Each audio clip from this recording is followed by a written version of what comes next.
Hello and welcome to the One Medicine podcast from today's practitioner. In each episode, we share the expertise of a respected thought leader. Some you'll know and others you'll probably meet for the first time. We cover topics important to you, always with a focus on improving the health outcomes of the patients you treat, while expanding your understanding of the many healing modalities being used today. Welcome to the One Medicine podcast. I'm Rob Lutz, your host, and with me today is Chris Miletus. For our second time, Chris joined us earlier in the year talking about CBD and the endocannabinoid system. Today, we're going to discuss allergies and the immune system with an overview or focus on strategies for seasonal allergies. Before we get started, I just want you to know a little bit more about Chris. Chris Miletus is an educator, international author, and lecturer. His personal mission, changing America's health one person at a time. Chris Miletus has authored 18 books and over 200 national scientific articles in journals, including Natural Health, Alternative and Complementary Therapies, Townsend Letter for Doctors and Patients, Life Extension, Natural Pharmacy, NDNR, and several journal articles on PubMed.gov. Dr. Miletus served as Dean of Naturopathic Medicine and Chief Medical Officer for 7 years for the National College of Naturopathic Medicine, now called the National University of Natural Medicine. He was awarded the 2003 Physician of the Year by the American Association of Naturopathic Physicians. He has a deep passion for helping the underprivileged and spearheaded the creation of 16 free natural medicine healthcare clinics in the Portland metropolitan area of Oregon. Welcome, Chris. I really appreciate you coming on the show again. Loved what we did last time. And this is such a great topic, I think, for a number of reasons as we head into allergy season. And what we're going to talk about, and I'll let you kind of jump in here in just a moment, but we're going to spend time, I think, talking about the immune system and how that impacts allergies in general, and then some strategies and so forth, and just other information that I think our audience of other medical professionals will find helpful and interesting as they also treat patients dealing with allergies in general, but seasonal allergies specifically. So welcome, Chris, and appreciate you coming on. Well, thank you, Rob. And unfortunately, hachu, 'tis the season. It is allergy season, and my wife and I are committed to doing lots more walking this spring and summer. But I can tell you, the trees out in Oregon have my number. I mean, my eyes are itching. My poor wife's nose is running during our walks, but we're going to plow through. But they sure are pretty. Yeah. So what do you guys do? What's kind of some of your strategies personally? And we could dig into some of the science and things like that. But I'm just curious, what do you personally do? What do you and your wife do? Well, sadly enough, we're not quick enough to dodge each pollen molecule. And for those that know me, I don't have a whole lot of hair, but even I have to wash my hair before I go to bed after being outside, because my bald head, the little fur I still have on my body and my face, I have to wash it off. Otherwise, I'm going to go to bed with the pollen on my pillow. And then I'm going to flop around on my pillow for 2 or 3, 4 days until I change it. So I might as well just sleep outside at that juncture. So whatever hits us while we go to the car or exercise outside, it lands on us, and lands on us in a much larger quantity. So I use quercetin. I use immune supportive products like Astragalus and Epicor, which we'll chat about, I'm sure. Make sure my vitamin C levels are dialed up. And I just, hydrate. So we'll go into those details, but all about susceptibility and immune competence. And so it's a philosophical thing. So when I graduated in 1992, we didn't know about Th1 and Th2N allergy immune competence like we did. We were very proud to know that we had CD4 and CD8 helper and suppressor cells. But now we know why, in part, we are more susceptible to allergies. But I think the other thing which I realized is, if I'm going to be outside, and you might have experienced this, I need to be really good on my diet. And for example, I have birch tree issues. And right now here in Oregon, if you go to pollen.com, and there's many of them, but pollen.com is by far my favorite. You can actually see the 1 day and the 5 day forecast for allergies. And so birch trees are right now my nemesis. And I learned that during spring break when my kids were young. They're now 26 and 30. But I went down to Oregon Coast and we went to a little boutique chocolate place. I had dark chocolate with hazelnut. So I said, my mouth is a little itchy. I've never had this problem before, but it was right in the throes of the season. So I need to make sure, like with birch trees, there's cross reactivities.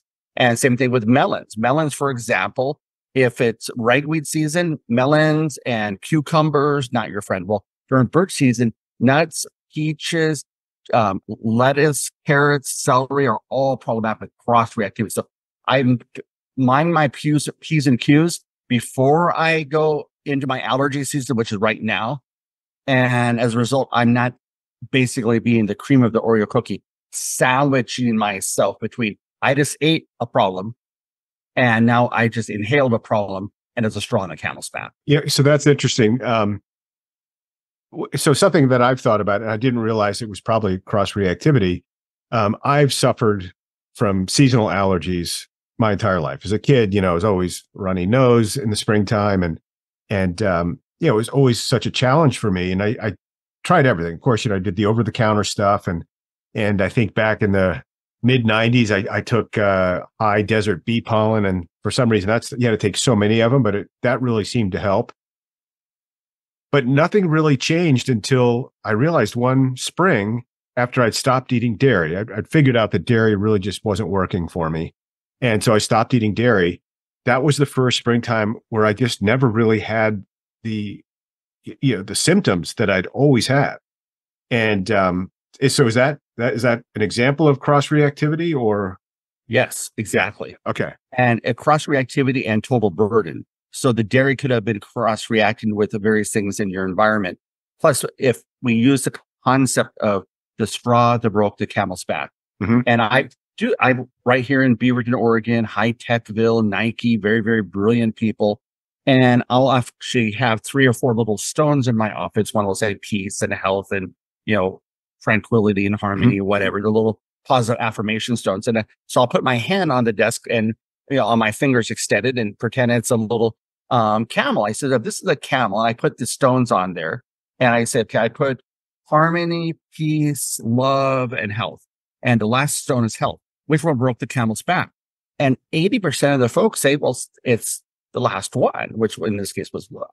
And I says, no. Okay, let's rematch, reposition the stones. So let's put love first, health, wisdom, and then peace. And then he said, well, peace broke the camel's back. I said, no, it's total burden. So in your case, part of your problem was that it was already pre-loading the scale towards, okay, I'm tipping, and over the top we go. Okay. And so that's probably what was going on with you. And if it was an IgG, food sensitivity, that has a half-life of 25 days, give or take. So you eat a food, and then up to 25 days later, you still have half of that immune reaction in your body. So you can imagine the stacking effect. Now, if it was an IgE true allergy, it's a much shorter half-life. But once again, it's a rolling boil. So you're at 200 degrees and the water's not boiling. You're at 212 degrees and you're in a rolling boil. So it's the same concept here with our immune response. And then throw on some inflammation and maybe a little altered microbiome. And then all of a sudden, voila, we're miserable inside and out. So susceptibility and immune competence, how does that play into this? How does those pieces or? Well, susceptibility is an interesting one philosophically, because if you and I went to a conference and 5 people shook both of our hands, but you didn't get ill and I got ill, but because people don't wash their hands and they shook 1,000 other people's hands. So we had promiscuous hands. And so, but why did you not get ill? Because in part, you were not susceptible. You weren't worn down. You were sleeping better. You have a potentially more competent immune system. So that susceptibility is when we're worn down is usually when things happen to us. And I remember when I was a much younger fellow and I was a dean at the Naturopathic University, I would finally carve out for my 70 to 80 hour work week. Well, let's see here. So it's really too much work, too much stress, too little sleep. And at the time I had very young children. So I was, playing soccer mom of driving them here and driving them there while working until the eons of the morning. And so I was very susceptible. So whenever I would take a vacation, I would always make this very non-scientific example. I slowed down long enough that the germs caught up with me. Yeah. And I've noticed that with my son, who's, he's just finishing up his master's, and, he'll be working his tail off, right, during the semester. And then he's like, I always seem to get sick on my break. And so it's that kind of a situation where, he's been stressing his body out, and finally just all caught up to him. And Yeah, and it's much like for you. I know you're a big bicyclist, so you're all in for the race. You muster all your energy, and then you left it all on the road. yeah, It's the same thing. It's like, and now it's like your body says, "Oh, okay, I need to get ill." And illness is by chance not a bad thing. In fact, some of my patients over the last 32 years, I end up with some very bad health conditions. End up not, well, I haven't had a cold for 20 years. Like actually, a cold kind of tunes up and runs you through the paces every once in a while. Mhm. So being too well is not necessarily a good thing either. You want to hit that threshold of tuning yourself up every once in a while with a little Yeah. cold or a little whatever. yeah, maybe a little cold where you kind of ramp it back up and tune things back up, and not so much where you're down for the count for a week. Yeah, no, yeah, Yeah. no. I don't think because then you're more stressed about like, oh my goodness, all my work is piling up. Or for as healthcare providers, okay, no one's seeing my patients, and there's all these questions, and I have to call in prescriptions, or there's all these little crises while I'm there. Feel like you're on your deathbed. Don't want to be on your deathbed. No, so it's your body just saying, yeah, hey, it's time to slow down a little bit. Let's take a break. Otherwise, it's going to get worse. It's Um, either you're going to take a break or I'm going to force you to take a break. So kind of what I think I'm hearing you say is someone who's suffering from seasonal allergies, it's more than probably just the birch tree. That, it's this whole other list of things that they can be doing to support their immune system or inflammation or some of these other things that will make them less susceptible to experiencing the seasonal allergy symptoms.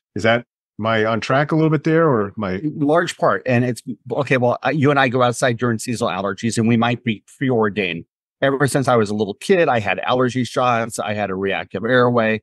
And well, I was on lots of antibiotics because I was a sickly little kid. So that threw off my microbiome. But now the question is, you and I go outside or somebody in the audience goes outside and you got a little itchy eye. Okay, fair enough. You got a foreign molecule. It's an antigen. It's a protein. Goes in your eye and then a sharp little barb. So you rub your eye and of course it hurts. But much like we were saying about a cold, it's a passing thing. But when it lingers, that's when you know your susceptibility has hit that threshold or you're too susceptible. Mhm. And something which when I was lecturing for Institute for Functional Medicine, I brought up this concept that if we have our natural given 20 milligrams of hydrocortisone a day, so our adrenal glands make hydrocortisone. Mhm. And once again, I'm speaking to my colleagues here, but I describe it this way to my patients. If I have a rash and it's not going away, I can put hydrocortisone cream on it and the rash will go away. You could argue that might be suppressive, or I'm meeting and backfilling what my body wasn't able to otherwise do, because maybe I'm only making 12 milligrams. And for those of us that do salivary cortisol or even serum cortisol levels, cortisol and cortisone cross exchange from a molecular perspective. So if we don't have enough anti-inflammatory capacity because we're running adrenal fatigue or adrenal burnout or something we'll probably chat about later on, endocannabinoid deficiency. When we're worn out, we're not able to quench our own fire. Mhm. So once again, peaceful, mindful. And so like with your son, he finished up his master's degree and so forth. So he's all in, wants to finish on a good stride. He had a lot of workload. And of course that comes with an adrenal burden.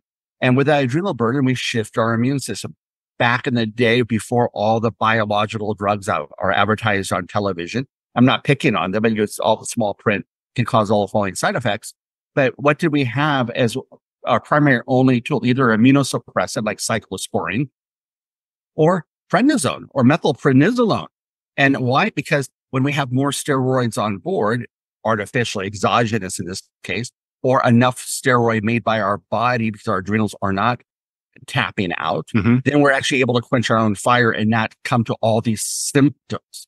So susceptibility comes to adrenal burnout, immunological stress. And my undergraduate thesis at Reed College was on psychosocial stress and immunosuppression. And hey, you get stressed out, you are going to leave yourself wide open for all kinds of problems. So the question is, how do we zen ourselves as healthcare providers while we're helping everybody else? And we all hear these stories all day long of suffering and torment and anguish. And we have our great success stories, but we had those 3 to 5 patients or more that no matter what we throw at them, they're just not turning it around. And all that eats on us as human beings because we can't separate our providerness from our humanity or our humanness. Right. So it sounds like it's more than just treating a symptom. It's really looking at how to support the entire body, the entire person, with a number of things that we'll probably talk about that, may focus more on supporting the immune system. Am I on track with that? Yeah. Basically, we're trying to Scotch guard, waterproof ourselves, and have the innate and natural Zen-like state of resilience. It just bounces off us. Walking across the hot coals, laying on the bed of nails. We all do that in our own way throughout the day, but eventually we can no longer tolerate it. Okay. That sounds good. I think I get where we're going with that. So how does one fortify or support immune competence? What would you say are some key things for us to be thinking about? I love to do a little word play on the word restoration or restore. First four letters of restore or restoration is rest. Making sure we have quality sleep. And we have tools now. We have our Apple Watches. We have our Oura rings. We can kind of see how well we're putting together our sleep cycle. But that's when our downtime is, when our body does our recycling of things. So it's not only quantity, as I share with my patients, but also the quality. Am I hitting that REM cycle? Am I going through 2 or 3 cycles of that? Am I in a totally dark room? Am I supporting my circadian rhythm by not being in front of any blue screen, television, tablet, phone 2 or 3 hours before bed? Because that's, of course, back in the day from an ancestral perspective, we had either an oil lamp that's more of an amber red hue or a fire pit in a cave someplace. And now we have all this blue spectrum and LED lighting and all of this. So we're throwing ourselves out. So some people are wearing amber glasses. Some people put their devices on night mode to try to lessen that. But so I think the circadian rhythm of cortisol and melatonin. So I think doing a melatonin test, doing a cortisol salivary test, ideally, and salivary for the conventional minded providers say, well, that seems very obtuse. Well, one of my patients over a decade ago, he was a very high level executive, and I diagnosed him. He was having about 100,000 irregular heartbeats in 4 days. And it was making him tired and weak and all of this. But he still walked all the way to McDonald's, his choice, for his senior cup of coffee. But he said, I said, I think something going on. So I had to diagnose him with an adrenal tumor. So he, being very smart, went off to the Mayo Clinic. He chose to have his adrenal gland resected, removed. And what did they do in the middle of the night, around midnight for him? They said, hey, wake up, spit in this. They're measuring his salivary cortisols, even at the Mayo Clinic. Because the moment I stick my arm out, put a tourniquet on, I'm going to have an altered non-native response. And so sometimes the non-intrusive measurements of things, we have to quantify it, of course, with the standard testing methodology and some reference ranges, but it gives us a lot of data. But so I think rest is important. And if not, our body will force us to rest. It tends to get ill. Stress reduction. And, if we think about stress in the Holmes Race stress chart, getting fired from work and retiring from work are virtually equivocal. Getting a mortgage and losing your home are equivocal in terms of what our stressors. So we often think, well, stress is bad. It's like, I got a letter from the IRS, or I got detained at the airport by TSA and I'm running late for those are stressors that we like to avoid, and we do our best to do that. But then there's stressors that are good. Hey, I have a new baby, or I have a new grandbaby, or I have stress is something which our body, anything that alters our status quo is a stressor, which adds to what we term the allostatic load. And so we have the justice individual with the 2 weight scales. Right. We have homeostasis and we have allostatic load, and they're going up and down, up and down. But if all of a sudden, like a teeter-totter, allostatic load becomes too high, it's going to so throw off our homeostasis or our balance, then our body, once again, becomes susceptible and to allergies and immune competence issues. So that's why we work on the stress, we work on the hydration, we work on making sure we're sleeping well. But then that's where we'll supplement a good diet and lifestyle, which I'm sure we'll chat about today. But it's like we all need a little nudge or a little help. And the question is, first off, do the basic diet and lifestyle things, and then we go from there. Yeah, that's so. One thing I'm going to ask you about, it sounds like those stressors are bad for us, right? We need to eliminate those or reduce them. But I've also heard that it's good for us to periodically do some intermittent fasting. That's a challenge to the body, or to plunge in a cold bath. Very uncomfortable, but it's good for you. It's probably in small doses. How does that work, or does any of that play into this somehow? Well, it's easy. It's interesting that you brought up a cold water plunges and so forth. course, it comes back to the mitochondria, which is one of my favorite topics. It stimulates mitochondria, mitogenesis. And so that's an important thing. And if you think about it, any aspect of our body requires the mitochondria. Mm-hmm. So our thinking, our talking, our heart, and even thermogenesis or losing weight. So if you and I go into an ice plunge bath and it's like we start shivering and it's cold, well, that's what's the same thing we do. We go outside and we're underdressed and it's 11 degrees outside, like it was in Oregon this winter. It's like we start shivering. That's called thermogenesis. Our large skeletal muscles are actually inducing the creation of heat. And so as a result, thermogenesis is wonderful. The mitochondrial stimulation is wonderful, assuming that your heart can take the plunge. And it's like, wow. But that concept of intermittent fasting helps with sirtuin levels. And this is where also we come into the Krebs cycle, the citric acid cycle is how it's also known, and making sure we have enough NAD coming off that cycle to go to electron transport chain to induce the ATP production. And so I'm approaching the 60 years of age vintage. Suppose I'm supposed to be a finer wine at this juncture. I'm not sure how fine I feel, but as a result, my ATP productions diminished. I was 30, and the average person in the peer review literature say they estimate that we make about 60 kilograms, about 130 pounds of ATP per day. And so for every decade past that, we make about 10% less. We also, coincidentally, make less nitric oxide. We also make a lot less NAD. So we start seeing everything slipping from a biochemical perspective. And so making sure we're dotting our I's and crossing our T's more with the aging process or with chronic illness is still vitally. That makes sense. Well, yeah, thanks for going into that for me. So let's talk a little bit about supplementation. This concept of mitigating susceptibility. Let's go there. Tell me what that makes you think about. What you want to share? From a philosophical perspective, the first thing we want to do is support sleep. So if we're having trouble getting to sleep or staying asleep, this is where, of course, we'll use herbals, valerian, or a hormone like melatonin, or we'll work on vagal nerve, sympathetic, parasympathetic, heart rhythm aspects to just getting more Zen-like, or just being really mindful and making sure we're not doing anything stimulating. We're creating a safe environment for us to cocoon for hopefully close to 7 to 8 hours. A super dark room, the right temperature, quiet, all of the above.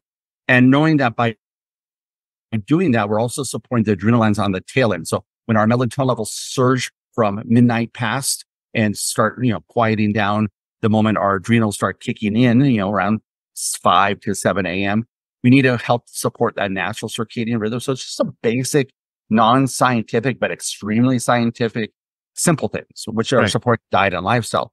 But then we have to take care of the adrenal glands. And so once again, if you think about a person with really bad asthma, they probably will end up somewhere along the way unless we do a phenomenal job of addressing the proverbial splinter. And I often ask the question, well, what hurts more, a large splinter or a little splinter? If you ever have one of those little microscopic splinters, they can really hurt a lot. But we must remove the cause of the problem, the total causum, as we say in Latin. And so, but looking at the adrenal glands and our ability to quench that fire, but think of it as asthmatic, steroidal inhaler, at very least a rescue inhaler, unless we've qualified and contained their problems. If you have really bad allergies, guess what?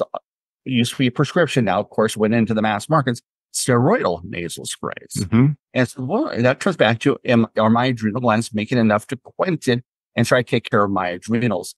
And that's one of the reasons I like to use adaptogens, even during allergy season, to help support that adrenal ability to quench things. I have a patient, I ended up diagnosing her with a pituitary adenoma. She was phenomenally, and still is, she's 82 years old now, but she broke glass ceilings before glass ceilings were known. She was a Navy officer back in the 50s and 60s. Very cool. And she was just, phenomenal, absolutely totally phenomenal. And so, but they all thought she was neurotic and histrionic, largely because she was a woman in a very male-dominated environment. But lo and behold, this whole time she had Cushing's disease, and she was really, really feeling poorly. So she opted to have her total adrenal or total pituitary gland removed because she had a pituitary adenoma making it too much ACTH. She had it scooped out, And I participate in controlling and managing her hydrocortisone, her desmopressin, vasopressin, her thyroid, and all the other hormones controlled by that master gland. But if she has a little bit of a fever, we have to go up from 5 or 10 milligrams of hydrocortisone. Well, what happens when we get a little sinusitis? Well, when she just recently had sinusitis, as we're talking about allergies, I had to bump it up because the body naturally would have produced more hydrocortisone to quench that fire. So just listening to the body. And once again, I'm giving an extreme example. I'm not proposing we try hydrocortisone for everybody. This is a person with the inability to adapt since there's no regulation from the pituitary. Right. And I think the other thing to do is what happens when we get mucus in our body. So if we get mucus in our eye, we can get an eye infection. We get mucus in our nose. We can, of course, go from an allergy or a virus where it's clear mucus and starts turning yellow-green. Well, if I was a bacteria or a fungi, I want a warm environment. I want sugar and I want moisture. Well, that's our sinuses. That's other parts in our GI tract as well, in pelvic regions. So it's like we have to control mucus production, and whether it be tears in our eyes or nasal secretions or other secretions in the body, they all serve a purpose, but all of a sudden they increase our susceptibility when they're excessive because then things say, whoa, warm, moist, sugar, we're Petri dishes.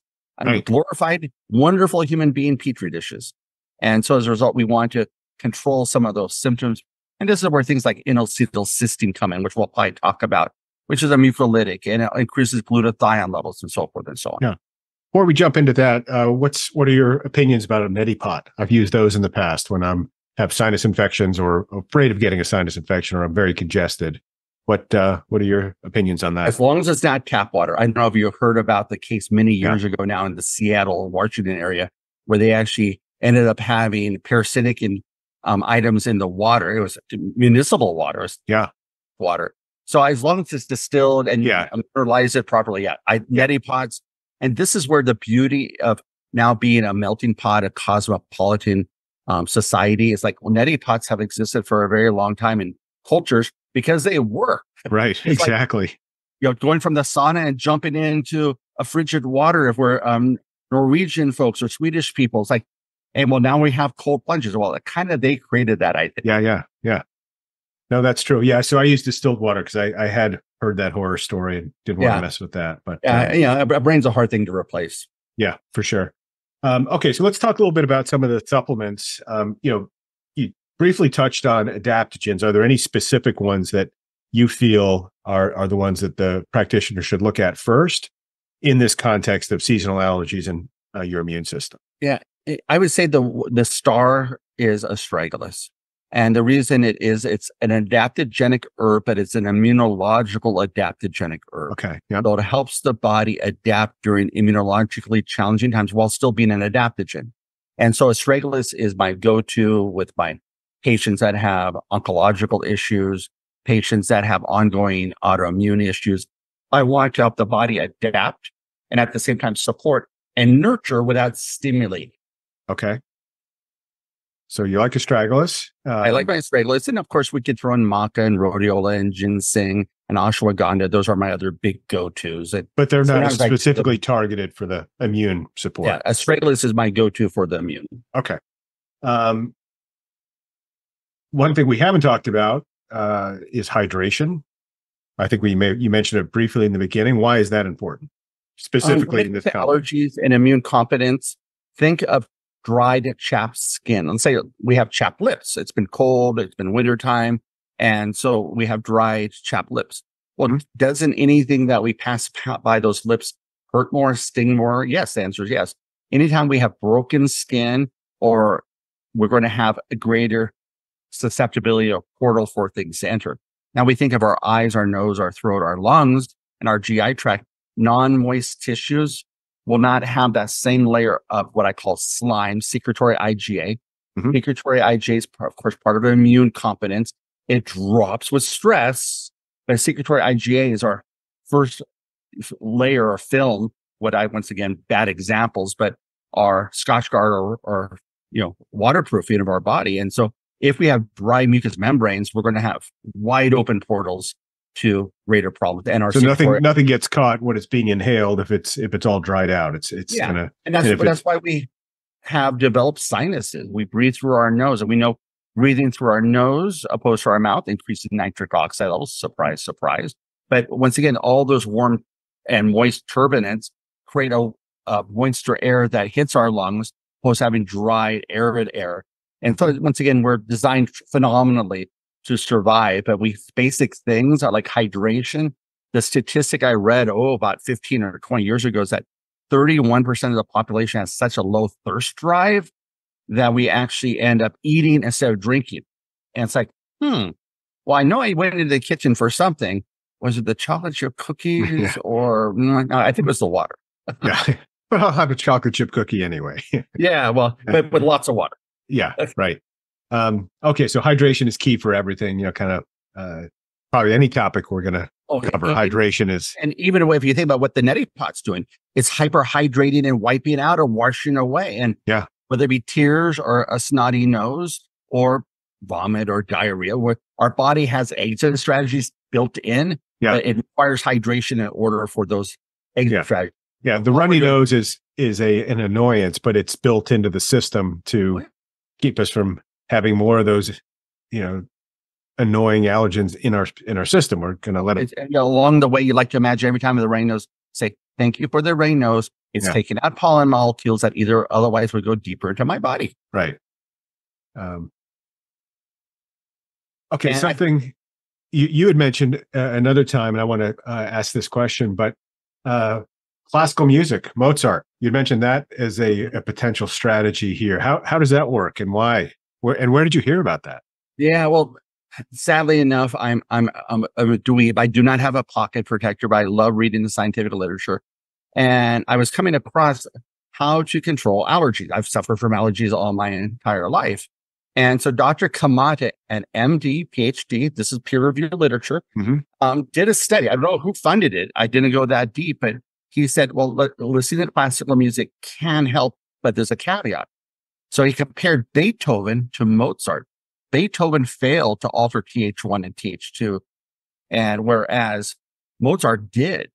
Mozart actually helped. And so about 3 or 4 years ago, my wife comes into my office, and I have a very diverse listening profile, but Mozart was not one of them.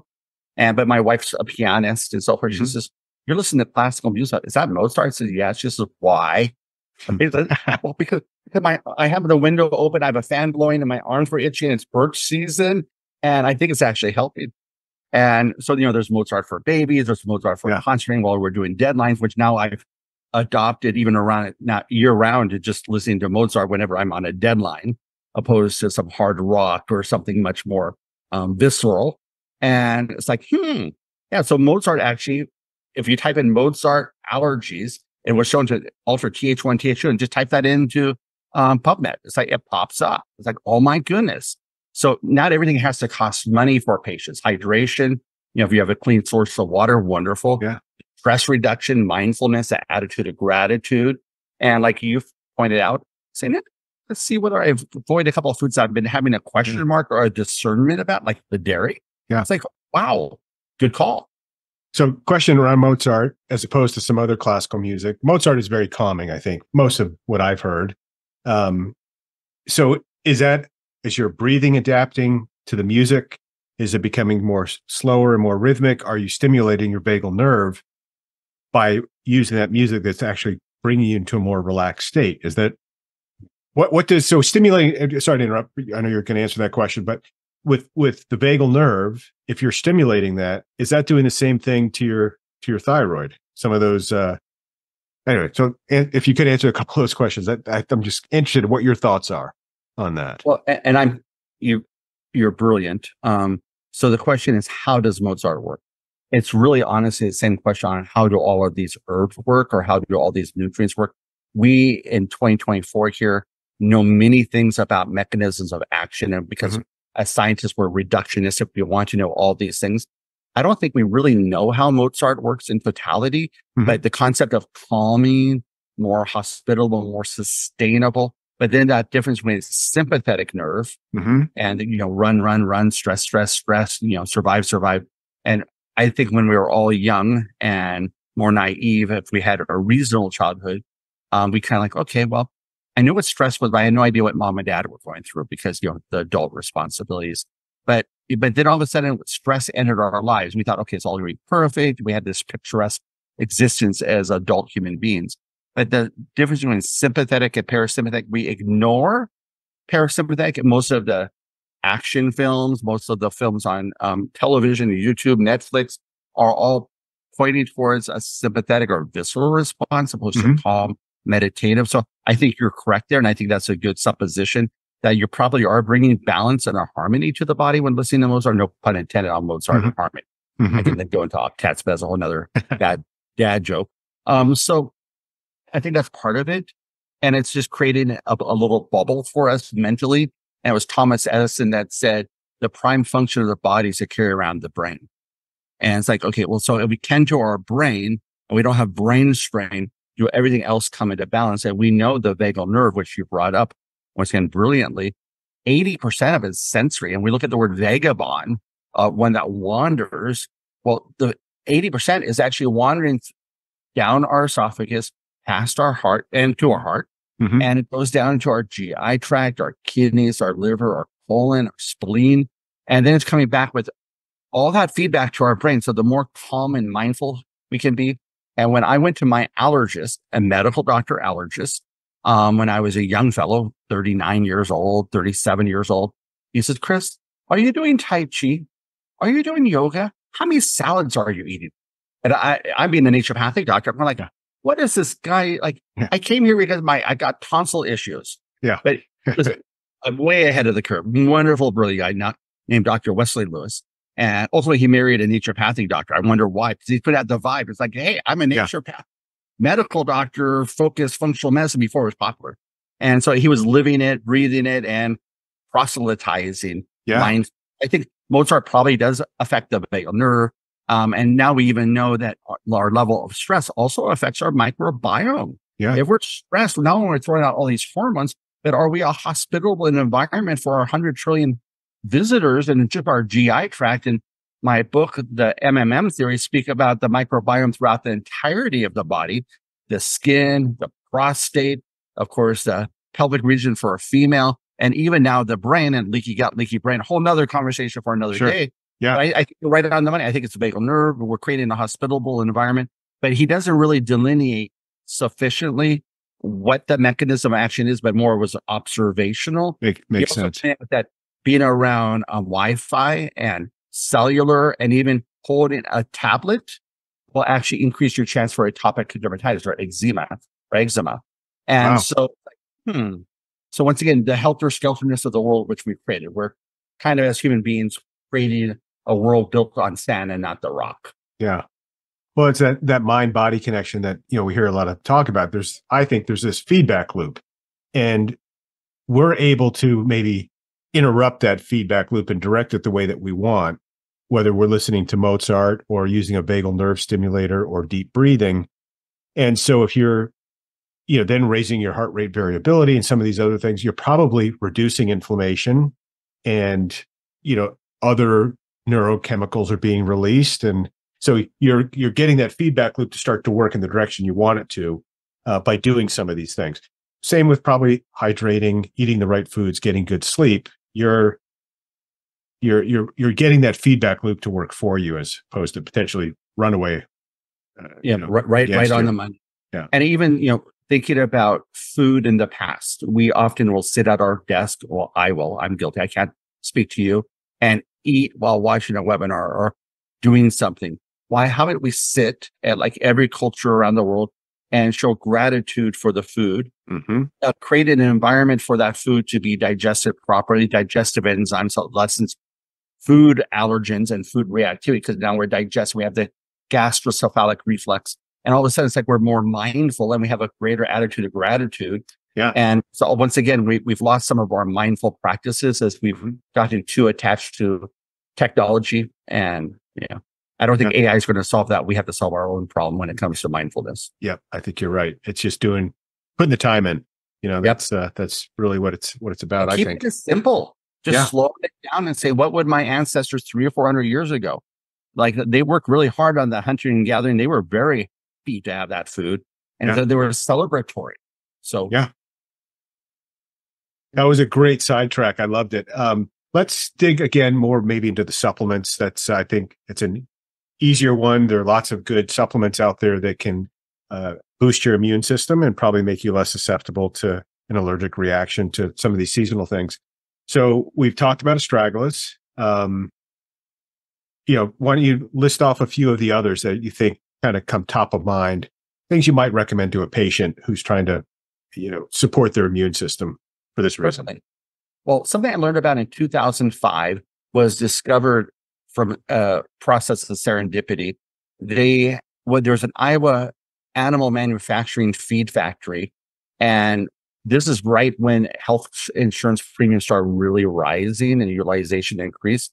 And they did an epidemiological study of why this particular animal feed factory was not utilized in their healthcare. And lo and behold, and I heard this directly from the president of the company at the time, which has now been rolled up into other companies, as a lot of our nutraceuticals have been. And what they were doing is blue collar workers were packaging the food and the vitamins, and they had a nutritional yeast. Mm-hmm. That nutritional yeast, Saccharomyces prinsii, actually was metabolizing the special sauce in their animal feed factory product, and they were inhaling it. And once again, post-nasal drip, we swallow. Mm-hmm. And the Epicors now actually has clinical studies showing helping with sinusitis, immune competence, helping augment secretory IgA. Mm-hmm. And so this, once again, a yeast ferment from a naturally occurring environment, actually now supplemented at 500 milligrams a day or even less. Mm-hmm. If milligrams is the claim level, and I don't work for that company. And it's like, wow. So Epicor is something I incorporate routinely because it helps with the mucous membranes. It helps with the immune competence, and there's peer review literature. So it's Epicor, very simple. The other big one, once again, N-acetylcysteine, cut up our mucus. And I always will share with my patients. I said, I put my two fists up and I put my two index fingers together. I put my two middle fingers together. I said, that's a disulfide bond.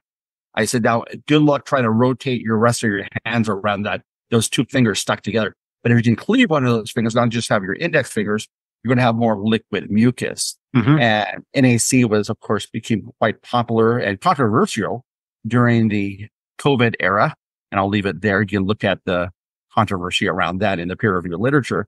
And then that's when the FDA was thinking about banning it for a while and try to make some moves in that direction. But it increases glutathione levels, but it cuts mucus. And we know in the drug world, it's known as a mucomist. It actually is used for lung and other congestion. And then olive leaf, berberine, of course, those are our go-tos, which we know have antimicrobial and antiviral properties, especially the olive leaf. Mm-hmm. Once again, not making a claim, but that's what the traditional utilizations have been. Sure. And then vitamin C. Human beings don't make vitamin C. Your cat does, your dog does, your goat in the back 40 does, but human beings don't have primates don't. So we forget vitamin C is more than just a RDA prevent scurvy. We need it for adrenal function. We need it for other functions. And both vitamin C and bioflavonoids, of course, help with immune competence, particularly during allergy season. So I use those in a concert in a formula, and it just works well, along with the hydration, along with the sleep, along with a good diet and lifestyle. Yeah. Because once again, we call them supplements. We don't call them substitutes. Well, I got a bottle of substitutes here. Like, no, I got a bottle of supplements. Sure. So those are things that you can recommend to your patients to kind of boost their immune system, help with allergies and things like that. Any kind of, lifestyle hacks or things like that? You touched on a few, but you're just kind of list. These are the few things I'm going to recommend to my patients, and you should recommend to yours. What comes to mind?